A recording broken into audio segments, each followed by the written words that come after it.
እኔ ማለት ያልተነበበ መጽሐፍ የማያልቅ ገጽ ነኝ። እናም አትገምቱኝ አታውቁኝም እና አብላለች። እንግዲህ እኔ የማደርገው ነገር ልታውቁ ስለማትችሉ የሰው ማንነት እንደዚህ ላይ አይታችሁ አትገምቱ።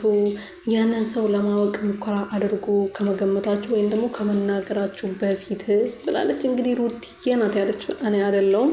እና ሩትዬ እንግዲህ ከመሸ እንደዚህ በአዲስ ነገር ብቅ ብላለች ማለት ነው። የማይታመን ነገር የምር በጣም ደስ የሚል እና ተቀባይነት ያለው ንግግር ጥቅስ የምር ከልቤ ነው። እና አንድ ሰው አንድን መጽሐፍ ገልጦ ካላየ ካላነበበ ውስጡ ያለውን ጽሑፍ ወይም ደግሞ ምን ሊል እንደፈለገ ሊያውቁት አይችሉም። ስለዚህ የኔ ማንነትን ደግሞ እኔ በማረገው ነገር አትገምቱኝ ብላለች። ሰላም ሰላም ቤተሰብ እንዴት ናችሁ? እኔ ያለው እግዚአብሔር ይመስገን። በያላችሁበት ሰላማችሁ ብዙ ትርፍት ይበልልኝ። ለዚህ ቤት አዲስ የሆናችሁ ሰብስክራይብ፣ ሼር፣ ላይክ እያደረጋችሁ ቤተሰብ እንድትሆኑ በትህትና እየጠየቅኩኝ ላይክ እያደረጋችሁ ሰብስክራይብ ደግሞ 10,000 ያስገቡኝ። የኔ ወርቆች 9,000 ልታስገቡኝ 300 ነው 200 ነው የቀረው ማለት ነው። የኔ ውዶች በጣም ወዳችኋለሁ፣ ክበሩልኝ ማለት ነው።